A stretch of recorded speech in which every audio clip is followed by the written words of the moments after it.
Chapter 17 sees us back in the C language. We're going to learn some new operators. Remember the operators plus and minus and greater than and less than and so on? We're now going to deal with an entire new class of operators.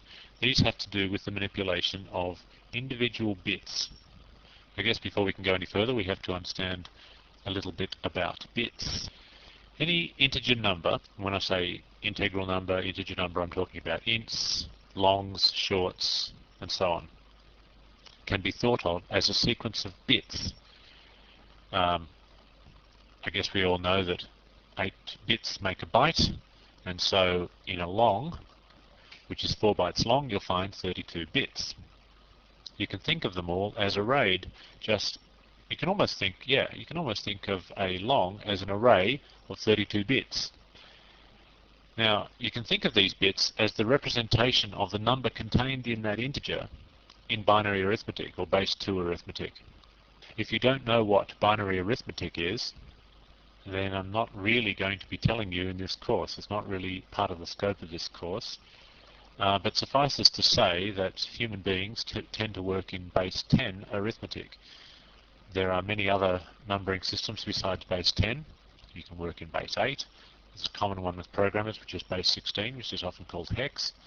And there's another one called base 2, which is what computers tend to work in, or binary arithmetic. Now, I'm not going to explain binary arithmetic to you, so if you don't know, now might be a good time to go and look it up somewhere. Anyway, I'll give you a little brief example.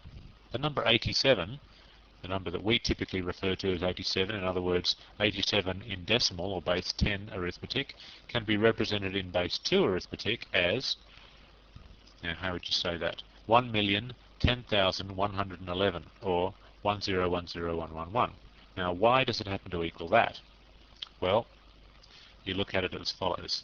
I'd pause the slide here if I were you, if you've never used binary arithmetic before, and study what's going on here. Compare that to what you know about base 10 arithmetic. If you added up 64 plus 16 plus 4 plus 2 plus 1, you'd get 87. So we can think of the integer 87 as a 32-bit number. Remember, it's going to be a 32-bit integer or a 32-bit long.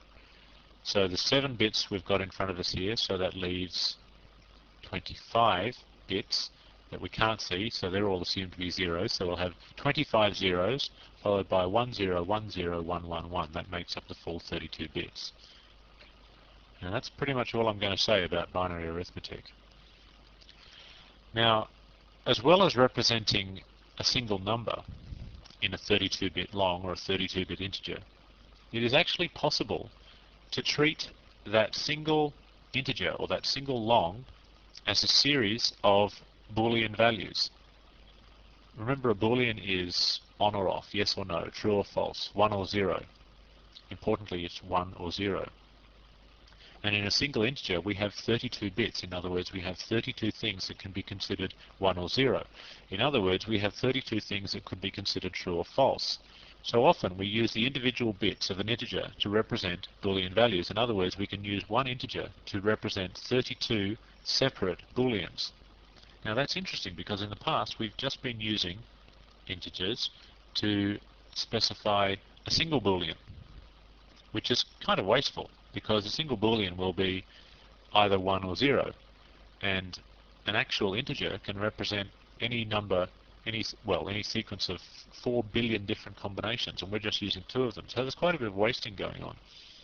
And if we wanted to utilize every single bit, we could actually store 32 separate Boolean values in one integer. Now, if we do that, we have to somehow have a way of accessing each one of them separately from the others. And that's what this chapter is all about.